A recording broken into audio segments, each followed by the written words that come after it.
Cash flow statement की important adjustment regarding the assets means fixed assets and then the accumulated depreciation.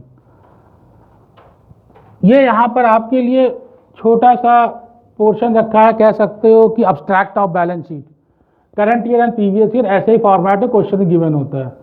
Plant and machinery value is given opening figure and closing figure as well as accumulated depreciation. तो ये जो topic है इसका purpose ही ये है कि accumulated depreciation जब balance sheet के अंदर गिवन हो means inside the balance sheet, तब हम उसको किस तरह डील करेंगे। तो यहाँ पर जो लिखा है एब्स्ट्रैक्ट, ये इस बात को शो कर रहा है कि एक्यूमुलेटेड डेप्रिसिएशन बैलेंस शीट के अंदर है क्योंकि टोटल में आ रहा है, और जब यही एक्यूमुलेटेड डेप्रिसिएशन बैलेंस शीट से बाहर होता है यही एडजस्टमेंट होती है, मगर सारा ट्रीटमेंट चेंज हो जाता है। तो पहले हम लोग ये देखेंगे कि if the accumulated depreciation value is given inside the balance sheet then impact of this adjustment with the effect of accumulated depreciation with the help of working note of these two accounts।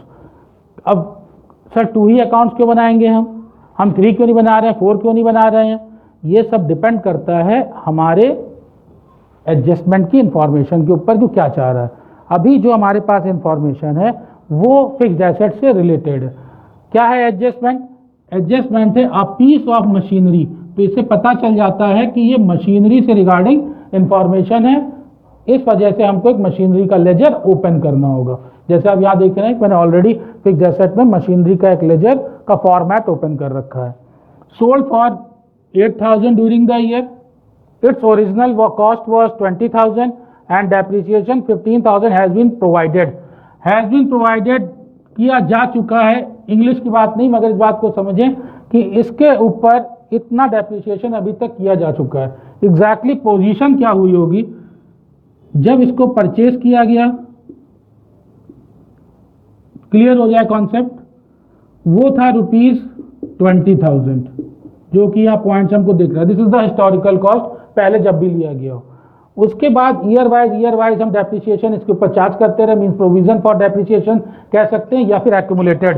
तो वो हमारा अभी तक का accumulated depreciation जो charge हो चुका है उसके लिए टर्म यूज हो रहा है डेट्स कॉल्ड प्रोवाइडेड। इतना हमने प्रोविजन क्रिएट कर लिया, इतना हम एक्यूमुलेटेड बना चुके हैं। वो था 15,000। It means on the date of sale. अब हम डेट ऑफ सेल पर आते हैं। जब हम डेट ऑफ सेल पर आ रहे हैं तब इसकी कॉस्ट हमारे पास निकल के आई 5,000। दिस इज योर कॉस्ट, और इसको हम बोल सकते हैं नेट अमाउंट भी। नेट अमाउंट इसलिए क्योंकि डेप्रिसिएशन इसमें से माइनस हो चुका है, तो ये नेट फिगर भी होती है। नेट फिगर को लेकर के बात समझ लीजिए, जो बैलेंस शीट में लिखी हुई वैल्यू है जब डेप्रिसिएशन माइनस नहीं हुआ होता है तो इस फिगर के लिए हम लोग वर्ड यूज करते हैं ग्रॉस। प्लांट एंड मशीनरी जो गिवन है this is called gross figure, और जब हम इसमें से डेप्रिसिएशन माइनस कर देते हैं तब ये वैल्यू होती है नेट। जब कभी भी लेजर ओपन होगा तो ध्यान देना है आपको कि हमेशा आप ग्रॉस फिगर से ओपन करोगे। सर हमेशा ग्रॉस फिगर से हमको ओपन करना है? हाँ, जब एक्यूमुलेटेड डेप्रिसिएशन ओपनिंग और क्लोजिंग गिवन हो, जैसे आपको यहाँ दिख रहा है। तो एक्यूमुलेटेड डेप्रिसिएशन का बहुत खास रिश्ता है ग्रॉस के साथ में, और अगर एक्यूमुलेटेड डेप्रिसिएशन ओपनिंग क्लोजिंग नहीं है, in that case you have option to open ledger with a net value. अभी हम यहाँ पर ओपन करते हैं। ओपनिंग वैल्यू जो हमारे पास प्रीवियस ईयर की होगी उसको ले लेते हैं 80,000। धीरे धीरे करेंगे, बहुत ही आसान रहता है। जस्ट अपोजिट हमें पता है कि हम इसकी क्लोजिंग ले लेंगे। Balance carried down, this value is 80,000। अभी ये सब नहीं करिए, पहले फील्ड डेवलप कर लीजिए। फील्ड डेवलप करने का मतलब हमने ओपनिंग क्लोजिंग लिया मशीनरी का, ऐसे ही ओपनिंग क्लोजिंग हम लोग लेंगे एक्यूमुलेटेड डेप्रिसिएशन का।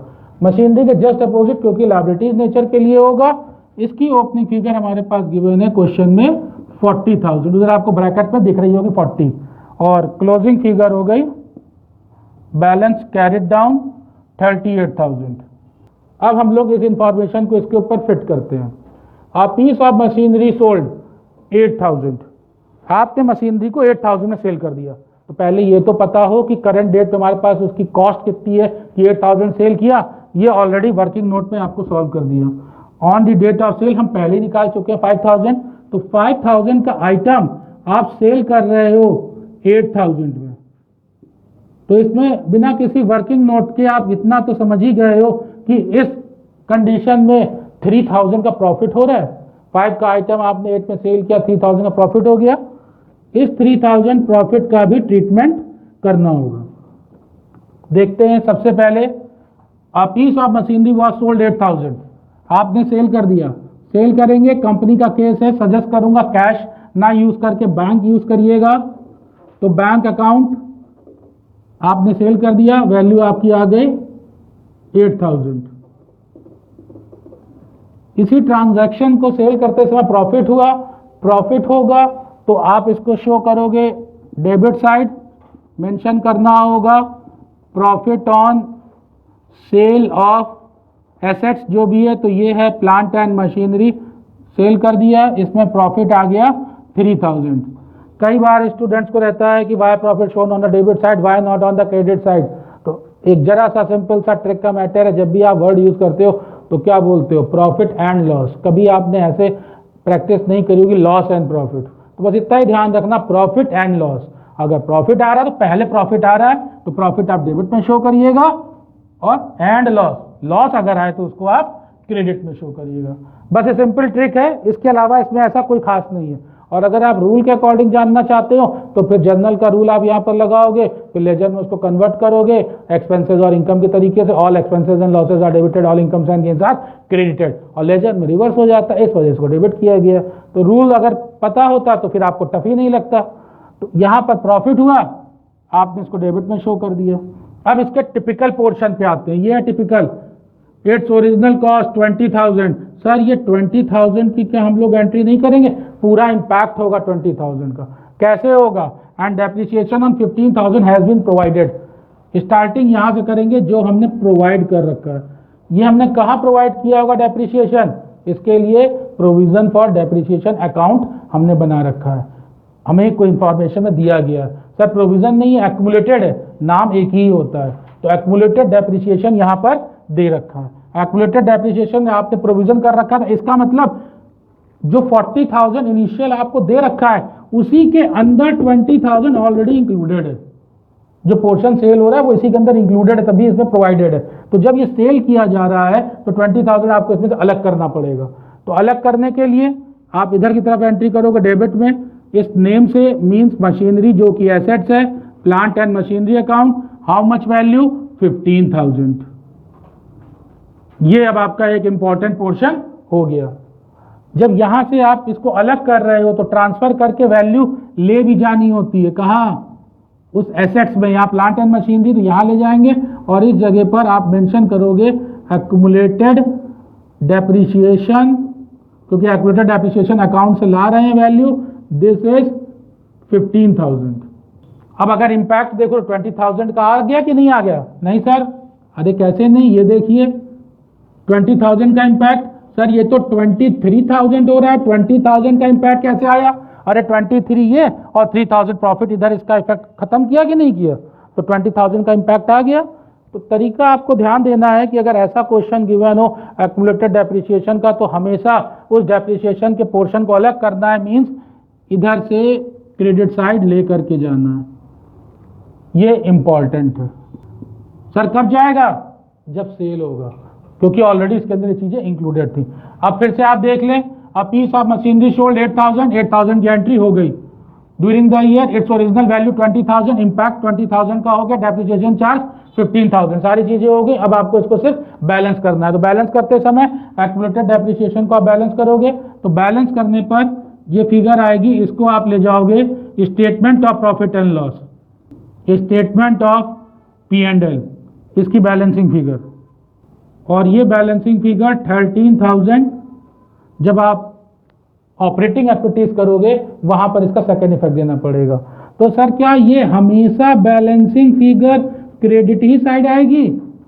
एडवांस स्टेज से मैंने कई बार देखा है कि बैलेंसिंग फिगर आ चुकी है डेबिट में भी, मगर आपके स्टेटस से ये मान के चलिए कि ऐसा अगर एडजस्टमेंट है तो हमेशा ये क्रेडिट साइड ही आएगी। और अगर क्रेडिट में आ रही है तो इसकी सेकेंड एंट्री जो करी जाएगी, सेकेंड एंट्री वो ऑपरेटिंग में जा करके प्लस हो जाएगी।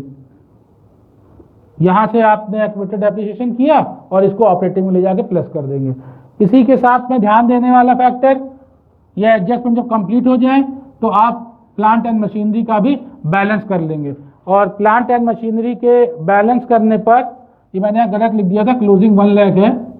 प्लांट एंड मशीनरी के बैलेंस करने पर ऐसे क्वेश्चन में या तो डेबिट में बैलेंस आता है या तो क्रेडिट में आता है। यहाँ पर जो बैलेंसिंग फिगर साफ साफ दिख रही है वो आपकी डेबिट में आ रही है। इसका मतलब है कि ये परचेजेज है, this is your balancing figure.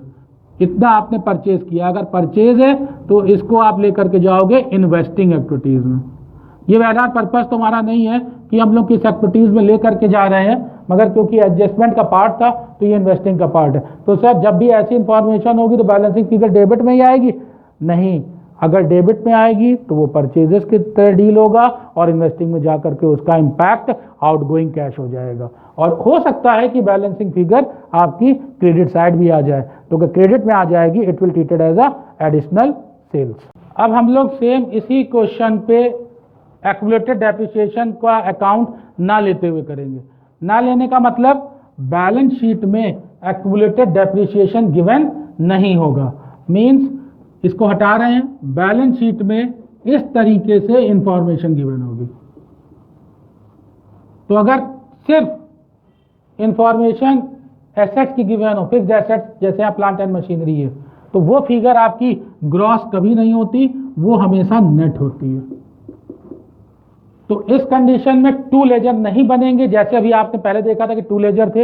इस कंडीशन में ओनली 1 लेजर ही आपको प्रिपेयर करना है, और जो लेजर होगा वो नेट के ऊपर स्टैंड करेगा। जितनी भी फिगर होगी वो नेट फिगर होगी। नेट फिगर को दिमाग में रख लीजिए कि जो भी एसेट्स का अमाउंट है उसमें से डेप्रिसिएशन लेस होके जो फिगर होगी दैट्स कॉल्ड नेट फिगर। इसी को ही बस ध्यान रखना है इस एडजस्टमेंट को इम्प्लीमेंट करते समय। तो ऐसे में ओपनिंग फिगर और क्लोजिंग फिगर तो आपकी यही रहेगी 80,000 और 1 lakh. After then same adjustment लगाते हैं विदाउट एक्यूमुलेटेड डेप्रिसिएशन। मशीनरी थी, परचेज किया था, सेल किया और हमें प्रॉफिट हुआ, इतना ऑलरेडी हम लोग जान चुके हैं। तो इस कंडीशन में क्या इफेक्ट दिखाया जाए? इस कंडीशन में पहले तो आप वर्किंग नोट को ध्यान से देखिए, और इस वर्किंग नोट में यहां पर ध्यान से देखिए कि नेट कहां है, क्योंकि नेट तक ही क्वेश्चन को देखना होता है, बाकी इंफॉर्मेशन आपको हटा देनी है। Sir net date of sale पे जो वैल्यू होगी वो नेट है, बिल्कुल सही, ये हम लोग ऑलरेडी नेट फिगर निकाल चुके थे। तो इसका मतलब ये ऊपर की फिगर, ये ऊपर से आपको कोई मतलब नहीं, सिर्फ कंफ्यूज करने के लिए ये डेटा आपको दिया गया है। एक्यूमुलेटेड डेप्रिसिएशन या ओरिजिनल वैल्यू की इंपॉर्टेंस तब होती है जब आप एक्यूमुलेटेड डेप्रिसिएशन अकाउंट प्रिपेयर कर रहे हो। अब आप एक्यूमुलेटेड डेप्रिसिएशन अकाउंट प्रिपेयर नहीं कर रहे हैं तो इस वजह से यहाँ पर उसकी कोई ज़रूरत भी नहीं है। तो सर इसका मतलब ये है कि हम क्वेश्चन में ऐसी जब भी इंफॉर्मेशन दी जाए तो हम उसको इग्नोर करके चलें, ये भी आप कह सकते हैं। तो it's original value costing 20,000 and depreciation accumulated 15,000। तो जो ये एक्यूमुलेटेड डेप्रिसिएशन है इसका ट्रीटमेंट वर्किंग नोट में होगा, मगर क्वेश्चन के किसी भी पार्ट में इसका ट्रीटमेंट कभी नहीं होगा। अब ऐसी कंडीशन में बैंक मतलब सेल कितने में किया? सर दिख रहा है सेल 8,000 में किया। अभी तक का इसके ऊपर का एक्यूमुलेटेड डेप्रिसिएशन कितना हुआ उसको यहाँ लिखना है? नहीं, कभी नहीं लिखना। एक्यूमुलेटेड डेप्रिसिएशन अब नहीं आना है, नेट से वैल्यू होनी है, क्योंकि एक्यूमुलेटेड डेप्रिसिएशन नहीं दे रखा है। जब एक्यूमुलेटेड डेप्रिसिएशन का अकाउंट होगा मींस प्रिपेयर होगा, तब आप एक्यूमुलेटेड डेप्रिसिएशन की एंट्री करोगे। एक्यूमुलेटेड डेप्रिसिएशन का अकाउंट नहीं होगा तो एक्यूमुलेटेड डेप्रिसिएशन की एंट्री नहीं होगी, सिर्फ नेट फिगर ही लेंगे। तो नेट फिगर कितने का था? 5,000 का आइटम आपने 8,000 सेल कर दिया तो 3,000 प्रॉफिट हो गया। This is your 3,000 profit. और कुछ नहीं करना, इट्स ओवर, खत्म हो गया ये। बस आप इसको बैलेंस करोगे और बैलेंस करने पर वैल्यू आपकी डेबिट साइड आ रही है और ये पोर्शन आपका परचेजेस की तरह डील होगा, दिस इज परचेजेस, और ये जाएगा इन्वेस्टिंग में। बहुत ही आसान सा है, घबराने की जरूरत नहीं है। बस इतना ध्यान रखिए कि जो भी इंफॉर्मेशन दी जाए क्या एक्यूमुलेटेड डेप्रिसिएशन है बैलेंस शीट में या नहीं है। अगर एक्यूमुलेटेड बैलेंस शीट में है तो लेजर आप हमेशा प्रिपेयर करो ग्रॉस से, नहीं तो नेट से। अब एक्यूमुलेटेड डेप्रिसिएशन और मशीनरी का एडवांस स्टेज का ट्रीटमेंट, जिसमें कि कुछ हिडन आइटम्स भी दे रखे हैं। तो सेम क्वेश्चन उठाया है, आपके पास इंफॉर्मेशन जो है बैलेंस शीट में प्लांट एंड मशीनरी की दे रखी है, only plant and machinery, only and only plant and machinery. इसका मतलब एक्यूमुलेटेड डेप्रिसिएशन की इंफॉर्मेशन बैलेंस शीट के अंदर नहीं गिवन है, means inside the balance sheet नहीं है, कहीं हो सकती है मगर बैलेंस शीट में वो गिवन नहीं है। इस तरह से प्लांट एंड मशीनरी की वैल्यू 62,000 हो गई और 40,000 हो गई। अभी आपने पहले सीखा कि जब एक्यूमुलेटेड डेप्रिसिएशन गिवन नहीं होता है तब वो वैल्यू नेट होगी, तो इसको हम लोग नेट की तरह एज्यूम करेंगे, और जब नेट है तो उसका लेजर भी नेट से ही ओपन किया जाएगा, इतना आपको पता है। मगर कब? जब एक्यूमुलेटेड डेप्रिसिएशन गिवन नहीं हो। ये सिचुएशन थोड़ी सी आपको परेशान कर सकती है, तो एक बार रिवाइंड करके जरूर देख लीजिएगा इसको। एडजस्टमेंट के ऊपर आते हैं। एडजस्टमेंट है, piece of machinery was sold ₹8,000। Sir ये तो आसान है, क्या दिक्कत है? मशीनरी को हमने 8,000 सेल करना है तो बाय बैंक सेल, यही हमने अभी पहले भी किया था, 8,000 सेल कर दिया, ठीक है। During the year its original cost ₹20,000। Original cost मतलब जितने पे हमने उसको परचेज किया था, तो ये उसकी परचेज कॉस्ट बता रहा है। परचेज कॉस्ट कितनी बता रहा है?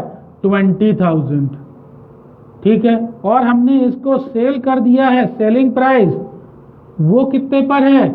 8,000 पे। यही बस इंफॉर्मेशन हमारे पास निकल करके आई है।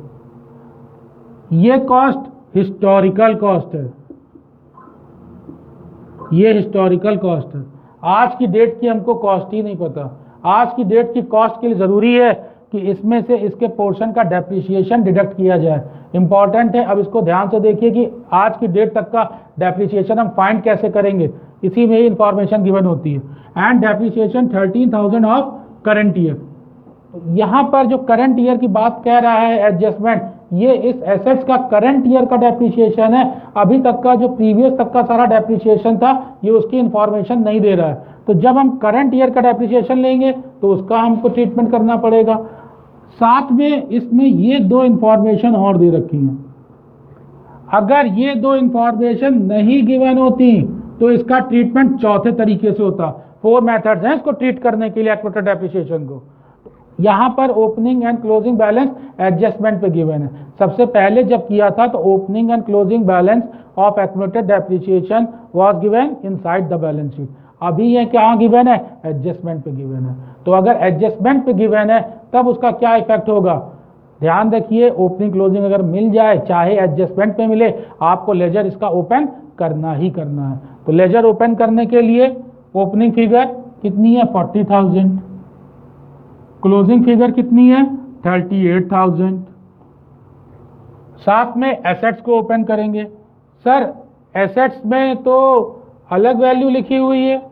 एसेट्स की वैल्यू को बेटा थोड़ा सा आपको ध्यान देना होगा। क्वेश्चन में जो गिवन होती है वो वैल्यू नेट पे होती है, तो आपको ऐसे क्वेश्चन में नेट की वैल्यू को कन्वर्ट करना पड़ेगा। और कन्वर्ट करेंगे सर किस में? कन्वर्ट करेंगे इसको आप ग्रॉस की फिगर में। तो जब कन्वर्ट करेंगे ग्रॉस की फिगर में तो कैसे किया जाएगा? तो कन्वर्ट करने के लिए कुछ अलग से नहीं करना है। जहां ओपनिंग फिगर लिखी हो उस जगह जो बैलेंस शीट के अंदर ओपनिंग फिगर लिखी हो उसको लिख लीजिए, और वो फिगर जो एडिशनल इंफॉर्मेशन में दे रखी हो एक्यूमुलेटेड डेप्रिसिएशन की ओपनिंग वाली, उसको इसमें ऐड कर दीजिए। अरे सर ये तो वही है, मैंने ऑलरेडी यहाँ पर लिखा हुआ है। तो आपको कन्वर्ट करना पड़ेगा नेट को ग्रॉस में। सेम थिंग क्लोजिंग के लिए भी यही करना पड़ेगा। तो क्लोजिंग की वैल्यू कितनी दे रखी है? 62,000 इनसाइड द बैलेंस शीट, और क्लोजिंग की वैल्यू कितनी दे रखी है? 38। तो आपने क्या किया? नेट को ग्रॉस में कन्वर्ट कर लिया। कब करेंगे कन्वर्ट? हमेशा नहीं करेंगे। कब करेंगे? जब opening and closing value of accumulated depreciation given in adjustment. तो आपको पूरा इंपैक्ट लाने के लिए इसको कन्वर्ट करना पड़ेगा। अब इस क्वेश्चन को आप स्टार्ट कर सकते हैं। तो स्टार्ट करने पर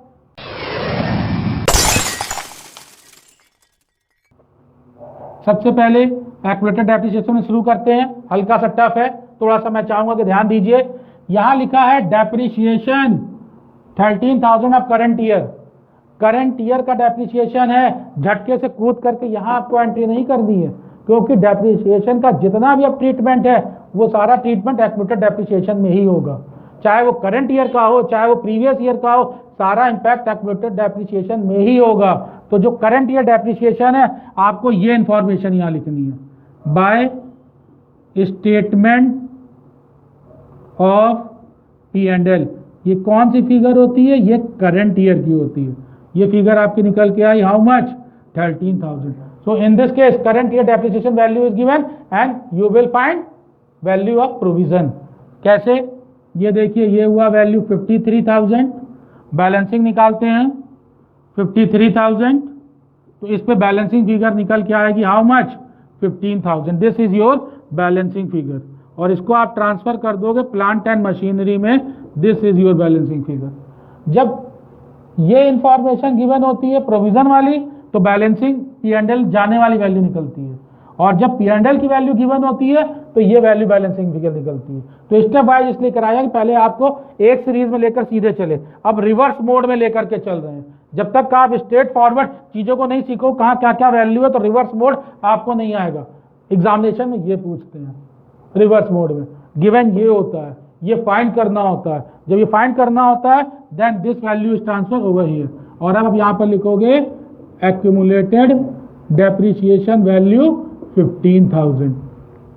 अब आपकी ये इंफॉर्मेशन कंप्लीट होगी कि अभी तक का इसके ऊपर कितना डेप्रिसिएशन चार्ज हुआ था, तो ये डेप्रिसिएशन चार्ज हो गया 15,000। इसका मतलब on the date of sale इसकी कॉस्ट निकल के अब आपके पास आई है, ये डेट ऑफ सेल को इसकी कॉस्ट आई। टिपिकल है, हल्का सा रिवाइंड करके एक बार देखिएगा इसको, और जब एक बार कॉस्ट आ गई, सेल प्राइस कितना था 8, तब तो इजीली आप फाइंड कर लोगे 3,000 प्रॉफिट है, और पहले लगातार करते ही आ रहे हो, तो ये हो गया प्रॉफिट ऑन सेल 3,000। ये वर्किंग नोट से हम लोग लेकर के आ गए। फाइनली बैलेंस कर लेंगे, तो ध्यान इतना दीजिए कि एक बार रिवाइंड करके इसको देखिएगा।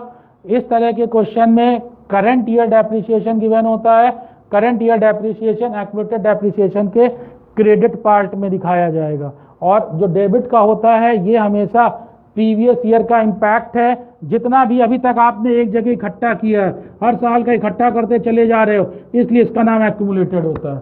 ये सारा का सारा प्रीवियस ईयर का है, उस पोर्शन को ट्रांसफर आपको करना है। डायरेक्टली अगर क्वेश्चन आता है तो सबसे पहले मैंने आपको बताया उस तरीके से सॉल्व होगा। अगर इनडायरेक्टली आता है रिवर्स मोड में, तो एडजस्टमेंट ऐसी होगी, और इसमें ओपनिंग एंड क्लोजिंग की value outside the balance sheet होगी, मींस एडजस्टमेंट में होगी। एक स्टेप आगे चौथा और भी ये जाता है कि जब इन एडजस्टमेंट में खाली एक ही वैल्यू गिवन हो, ओपनिंग या क्लोजिंग, तब हम उसको कैसे करेंगे। अगर आप लोग और भी एडिशनल जानना चाहते हो तो फिर नेक्स्ट वीडियो को देखिए।